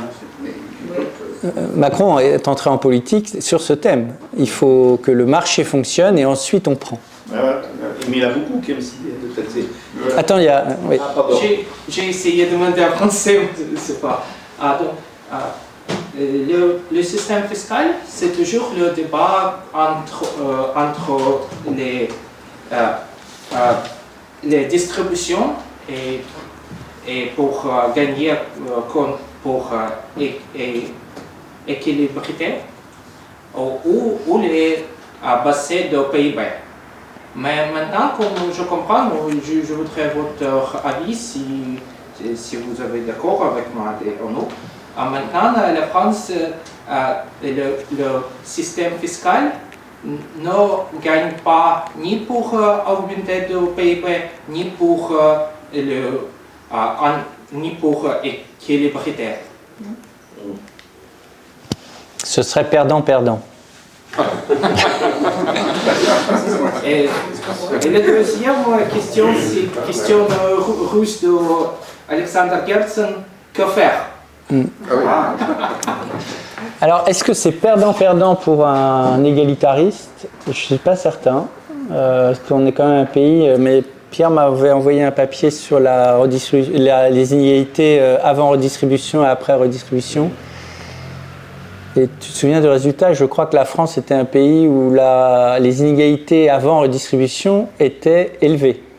C'est ça, hein? Oui, après redistribution, c'est... Et après redistribution... On est au niveau de la... Voilà. Mais moralement, si tu prends les inégalités telles qu'elles perdurent après redistribution, on prend l'école, elles sont très fortes, même après des années, des décennies, un demi-siècle de redistribution et de focalisation sur la lutte contre les inégalités. En fait, je pense qu'il faut prendre ça sur un très long terme. Et en réalité, les inégalités s'accentuent même après redistribution. En France, on n'a pas du tout lutté contre les inégalités. Elles sont bien plus fortes aujourd'hui, en tout cas dans l'éducation, qu'elles étaient il y a 50 ans. Enfin, bon, là, c'est les limites des chiffres. C'est que le Gini français, il est relativement bas par rapport à nos concurrents après redistribution. Mais par rapport à l'appauvrissement. Non, mais après, il y a toute la discussion de la mobilité sociale qui me paraît plus liée à la question de l'école. C'est-à-dire, est-ce que notre... j'ai un jeune collègue qui vient d'entrer à Paris 1, qui a fait sa thèse, qui était à Aix d'ailleurs, Stéphane Benveniste, ça dit quelque chose? Il a fait sa thèse sur la reproduction sociale à HEC. Et il dit qu'effectivement, ça n'a jamais été aussi reproductif, au sens où il y a une énorme stabilité des... Depuis des années, sur ce sujet-là, on est le pays de l'OCDE qui reproduit le plus les inégalités de naissance. Avec une redistribution qui est délirante pour l'école. Puisqu'en plus, on oblige les gens à passer les classes sociales à l'école, on interdit la carte scolaire, tu dis que tu dois aller à tel endroit. Ça va être très long, et ça ne marche pas.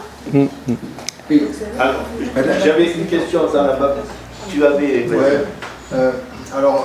C'est plus par rapport à l'histoire de l'impôt, en tout cas dans la période contemporaine. Alors, si mes calculs sont bons, lorsqu'on a un salaire brut, bon, il y a des cotisations patronales, il y a une partie qui est la retraite. C'est une promesse, hein, donc c'est rapidement transformé en poignée sans valise. Et quand on commence à calculer tout ça, et on rajoute la TVA, on arrive, si mes calculs sont bons, à à un solde. En gros, l'État nous récupère 65% de notre revenu. À l'époque féodale, je crois que le niveau d'impôt était à 15% ou à 10%, et je crois que la révolution américaine a été enclenchée parce que c'est passé, je sais pas, de 5 à 10 ou un truc dans le genre. En fait, est-ce qu'on peut... Bon, pourtant, j'avais lu que dans le début du siècle, du XXe siècle, il n'y avait pas tellement d'impôts. C'était un peu la période du libéralisme, le siècle du libéralisme qui en font, qui s'est arrêté vers 1929. Mais alors, à partir de ce moment-là, surtout à partir de la Seconde Guerre mondiale, les pays de l'OCDE, surtout en Europe, ont adopté un système un peu plus keynésien, avec plus de prélèvements, enfin le socialisme et tout ça. Mais en même temps, on a vu quand même que, je ne sais pas parce que je n'ai pas vécu au XXe siècle, mais en tout cas, on peut considérer que le niveau de vie n'a pas vraiment baissé par rapport au début de la période industrielle. Donc est-ce que finalement l'impôt en soi, quand on regarde ce qui s'est passé pendant 50 ans en Allemagne, en France, le système un peu sociodémocrate, est-ce que ça n'a pas permis quand même un certain développement social économique? Je fais un peu l'avocat du diable, hein. Est-ce que c'est pas une question plutôt d'équation? C'est qu'à un moment donné, ok, on prélève, on met en place des impôts pour construire des infrastructures, on voit tout le monde à l'école, et puis à un moment donné, il y a un plafond, ça sature, et puis là, il faut trouver un autre paradigme, justement, pour un peu nettoyer le truc et libérer le potentiel, la croissance, et ainsi de suite. Est-ce que c'est pas une question plutôt cyclique, où on doit vraiment considérer que l'impôt, c'est quelque chose de nuisible, notamment au niveau qu'on atteint aujourd'hui? L'impôt, c'est toujours une charge, c'est comme un prix. C'est ce que j'ai dit en introduction. Ensuite, que cet impôt réussisse à financer une dépense qui a des effets productifs, ça a un sens. Et tout l'enjeu pour les économistes qui cherchent les quantifications, c'est le point de retournement. Donc c'est ce qui a été dit initialement, et les dépenses régaliennes sont productives. C'est-à-dire que les dépenses militaires sont plutôt favorables à la croissance, par exemple. Mais les dépenses de redistribution sont improductives. Donc quand l'impôt, c'est comme la dette, la dette en tant que telle n'a pas d'effet improductif. La dette a un effet improductif si elle finance des dépenses improductives. Donc, il n'y a pas de... Si mes calculs sont bons, ils sont précis mais inexacts, c'est 30% le point de retournement de la dépense publique. C'est-à-dire que... C'est au-delà de 30% sur la période 1870-2015. Quand la France commence à avoir un taux de croissance par habitant qui décline à partir du moment où elle a un ratio dépenses publiques sur PIB de plus de 30%. C'est depuis quand on a plus de 30%? Alors ça bascule autour des années 30. Les années 30? Ouais. Il faut rester prudent. Mais c'est tout l'enjeu des phrases de nos amis. C'est quoi l'excès d'impôt? L'excès d'impôt, la réponse, l'impôt en tant que tel a des effets d'inactivité qui sont décrits, les effets de substitution, les coûts de la collecte de l'impôt, les coûts de décision politique, parce que pour décider un impôt, il faut se réunir pendant des heures. Hein. Donc tout ça, c'est pas du travail, hein, c'est de la palade. Donc tout ça, c'est coûteux. Mais c'est vrai que, comme le dit le calcul, si vous arrivez à compenser les 1,22 de coût social par un effet multiplicateur ou un effet de dépenses publiques productives, ça sert la croissance.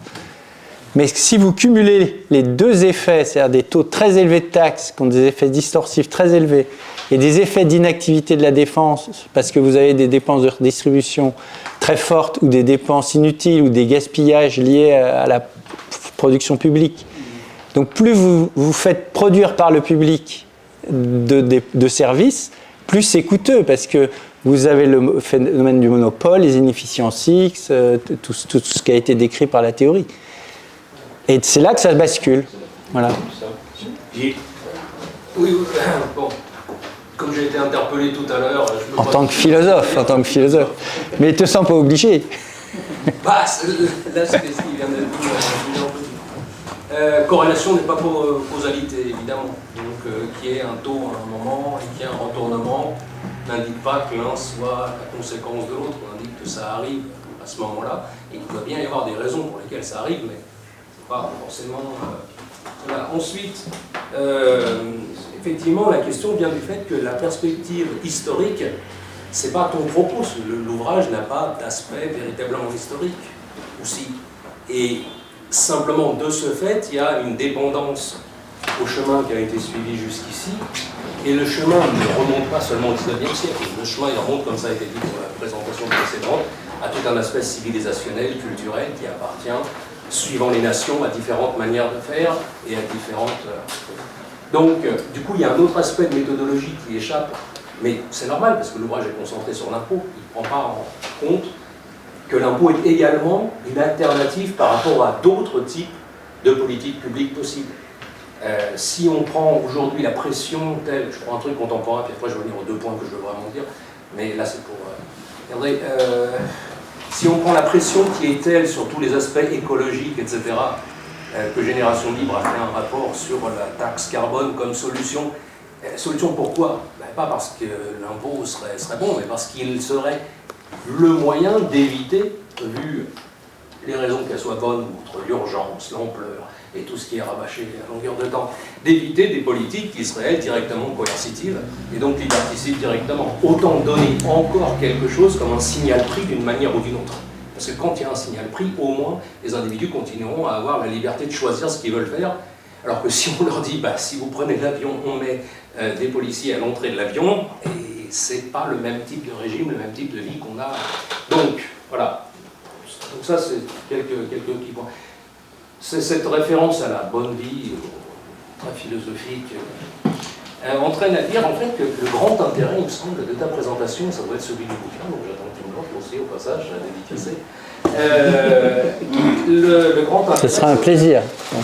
C'est de montrer que l'ouvrage, sans doute, doit montrer, ta présentation l'indique, que la question de l'impôt n'est pas une question technique. C'est une question des valeurs fondamentales qui permettent de décider l'orientation qu'on veut en donner. C'est pour ça que c'est lié à la civilisation et que ce ne sera pas la même chose aux États-Unis, en Allemagne, en France, etc. Et que ces choix de valeurs fondamentales, à un moment donné, dépendent d'un débat qui doit être tenu. Donc ce serait, à mon avis, tu aurais tout intérêt, non pas seulement à dire devant un public acquis combien certains des propos de Thomas Piketty ou de Gabriel Zucman, etc., sont contestables, mais de parler avec eux directement devant un public plus large. Ça, c'est quelque chose qui permettrait aux gens de réaliser que derrière les questions apparemment techniques, et donc qui sont laissées à ces élites qui ont un pouvoir politique plus important, comme tu l'indiquais, il y a des questions qu'ils doivent se poser, qu'ils peuvent se poser même. Première slide, tu évoquais le solidarisme de Léon Bourgeois. Bon, évidemment, c'est pas la peine de rentrer dans les détails ici. Mais qu'est-ce que ça veut dire? Ça veut dire qu'il y a cet effet Troisième République, État de Colbert à la Troisième République, État qui a un certain rôle au vu d'une communauté nationale fondée sur la volonté générale. Il y a là-dedans du nationalisme, de la Révolution française. Tous ces éléments-là font le débat qu'il est possible de tenir avec des arguments, eux, techniques contemporains. Du style, dans une autre slide, tu avais la question de l'impôt familialiste, du style, qu'est-ce que vous voulez? Si vous voulez un impôt où on prend en compte le nombre de vos enfants dans votre foyer, ce sera ce type d'impôt, quotient familial, celui qui existe actuellement. Mais il pourrait très bien y avoir quelque chose qui soit tout à fait différent et qui soit seulement sur une base individuelle. L'homme et la femme, l'époux ou l'épouse sont comme en Suisse, question de civilisation. Et comme, et là ce serait intéressant, comme pour une révolution fiscale, le opuscule d'il y a une dizaine d'années, de Landais, 16 et Piketty, je ne sais pas si Zucman y était déjà, en tout cas les travaux d'Emmanuel XVI là-dessus sont impeccables. Vraiment, ça c'est très solide en comparaison d'autres choses qui sont plus polémiques en France. Lui il vient de l'école supérieure comme nous tous. Et enfin bref. Et ça c'est culturel. Et non, c'est pas ça que je veux dire. Ce que je veux dire, c'est qu'il n'est pas pris dans les polémiques actuelles en France. Parce que depuis son labo Berkeley, il s'intéresse à traiter la question depuis les fondements conceptuels possibles des différentes solutions mathématiques. Et il applique ça au cas nord-américain en restant soigneusement à distance. Mais là, il y a une discussion qui est vraiment... Donc ça, c'est un premier point. Ce n'est pas une question technique, même si tous les outils techniques sont mobilisables, c'est une question de valeur fondamentale. Et puis donc, comme je le disais précédemment, c'est aussi une question d'alternative à d'autres types de politiques, puisque la discussion sur les valeurs fondamentales, elle est en amont, mais en aval, il y a bien des choix à faire, et ces choix-là ne sont pas seulement sur comment faire cet impôt, et quelle est la nature de cet impôt, et comment on va effectivement le limiter ou donner le meilleur impôt, c'est-à-dire le taux le plus faible pour la base, l'assiette la plus large, et le moins contraignant possible, mais par rapport à des politiques alternatives qui, elles, peuvent être carrément encore plus dangereuses que sur les biens qu'on a. Donc peut-être que si tu arrivais à élargir le débat avec ces gens-là en ce moment, ce serait très typiquement. Peut-être à l'IREF d'inviter pour une fois des contradicteurs. À la radio, est-ce que tu veux Zuckman? Tout à fait. Bon, bientôt on va parler de Mélenchon. Mais est-ce que, bon là, vous n'avez pas parlé de à quoi sert l'impôt et quels sont les grands domaines que l'impôt va abonder. Pourquoi je dis ça, c'est parce qu'en fait, la redistribution, effectivement, c'est 1 à 21 avant redistribution. Après redistribution financière, c'est de 1 à 6 ou 7. Et après redistribution financière, plus redistribution en nature, l'attribution de logement social, etc., c'est de 1 à 4. Bon. Or, en fait, effectivement,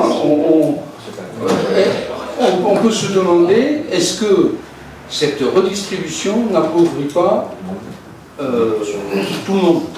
C'est-à-dire, à un moment donné, si vous redistribuez trop, effectivement, vous créez de l'assistanat, entre guillemets, improductif. Hein. Vous créez aussi des zones grises dans l'administration où les gens, en fait, ils passent leur temps à faire des choses inutiles. Hein. Et donc, voilà, est-ce qu'on peut savoir quels sont les grands postes de... C'est un autre livre, là. qui servent, que sert l'impôt. Je vais répondre à Gilles. Tu voulais dire... Non, vas-y. Rapidement pour ceux qui... Pour Gilles, je pense à Darren McCloskey qui, dans son rhétorique économique, dit que quand tu es invité ici, c'est que tu as déjà gagné.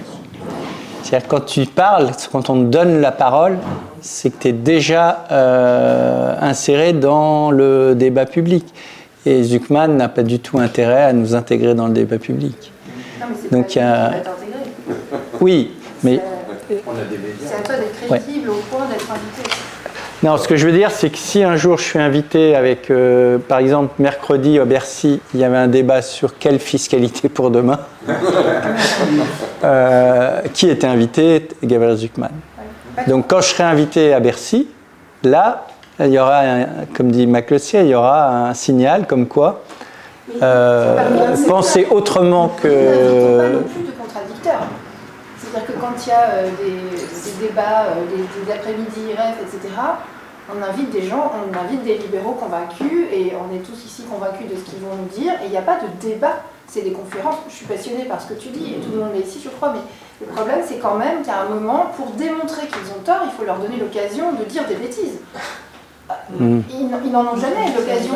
Et après, c'est à nous de diffuser très largement, partout. Enfin, tu écris dans l'Express, moi j'ai accès au Point, on a tous accès à des médias plus ou moins connus.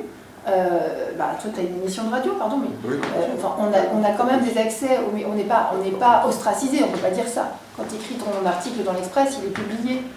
Donc c'est aussi à nous peut-être de prendre le risque de les inviter, de peut-être d'avoir des moments où on ne convainc pas aussi bien qu'on voudrait, mais de débattre avec eux, et ensuite d'en faire des tribunes, d'en faire des émissions télé, radio, je ne sais quoi, et de diffuser. C'est ce qu'ils font tout le temps, en fait.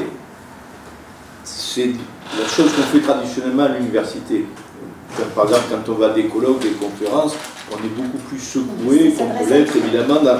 Oui, mais ce que je veux dire, c'est qu'un exercice... à 500 personnes. Oui, mais un exercice qui, à mon avis, dans l'esprit universitaire, parce que le scientifique, c'est celui qui écoute les autres, etc., c'est un exercice, je pense, qui est plus difficile à transposer. Je pense que, je suis tout à fait d'accord avec toi, ça serait passionnant, mais c'est plus difficile, parce que là, tu es justement devant un grand public, chacun veut gagner quelque part. J'ai vu avec comme Olivier. chacun veut gagner, ça va être difficile d'avoir vraiment le débat qui sera riche. J'ai vu avec Olivier. À mon avis, c'est mon opinion. Mais... Anne Coffinier, Moucher, Philippe Mérieux, devant des caméras.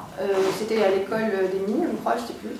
Fergan Aziri avec Monique Masson-Charles. Fergan à la télé avec Monique Masson-Charles. Mais c'est Moucher, si c'est l'autre qui est meilleur, et il va voilà, c'est à lui montrer qu'on est les meilleurs. C'est ça, c'est un risque à prendre. Est-ce qu'on est sûr d'être les meilleurs? Des fois, tu n'as pas forcément le... Voilà, si on ne prend pas ce risque, on perdra toujours. La façon d'être meilleur dans le débat universitaire, c'est pas la même qu'à la télé où on pense aux électeurs. Alors, on ne prend pas le risque, on aura toujours tort.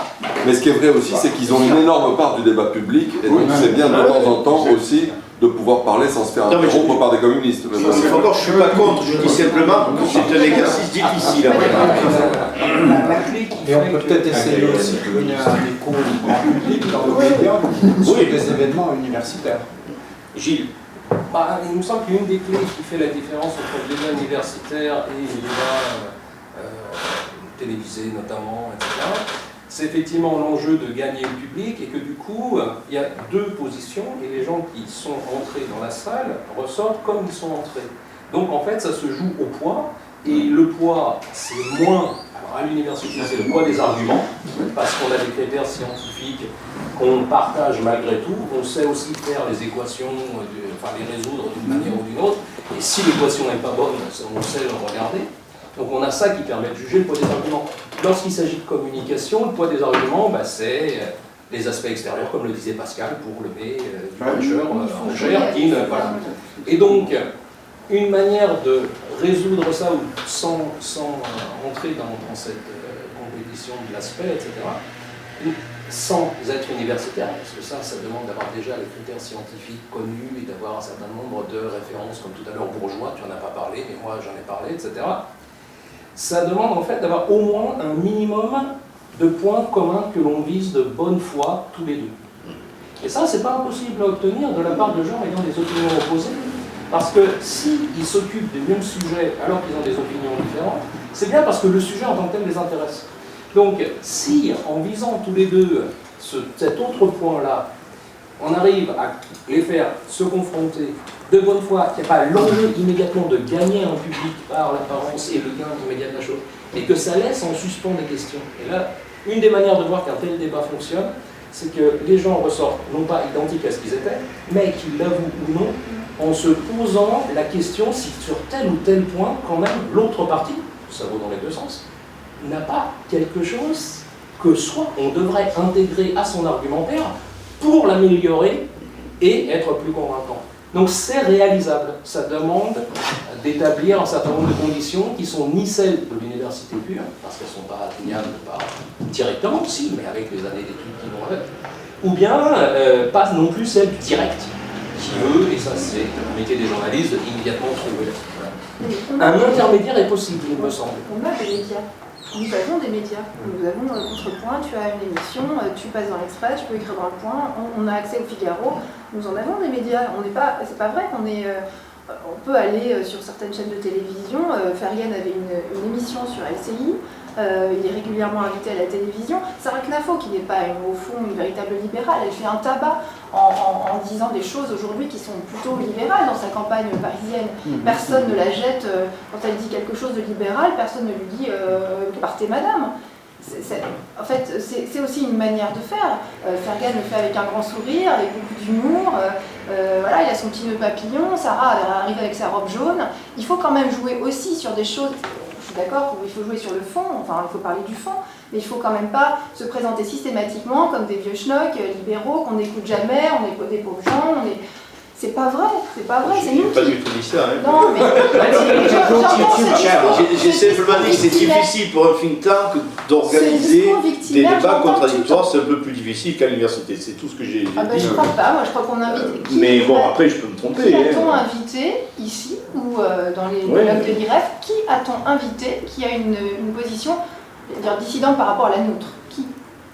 On a une certaine diversité. Après, c'est vrai, c'est l'école du libéralisme, donc voilà, c'est pas forcément. Non, mais il faut peut-être un autre moment, un autre endroit, mais organiser des débats et pas seulement des moments où là c'est une école du libéralisme, bien sûr tu vas pas inviter des socialistes, mais la question c'est peut-être d'organiser de temps en temps des débats un peu plus contradictoires. Voilà, je sais qu'Olivier ne veut pas inviter de gens qui ne sont pas libéraux. Voilà, on n'est pas d'accord sur ce sujet-là. Moi, je pense qu'il faut de temps en temps débattre avec des gens en essayant évidemment d'avoir raison. Même au sein d'un couple. Vive le débat, même au sein d'un couple. Une des plus belles sessions à l'université l'été dernier, c'était la discussion sur Trump et sur les frontières, et sur, entre Barnett d'un côté et puis McCloskey et Palmer de l'autre. Effectivement, parce qu'il y avait débat, donc je suis d'accord avec toi. Il y a de nombreux débats. Probablement ce qui était l'une des plus belles sessions, parce qu'on avait deux personnes qui se respectent et qui.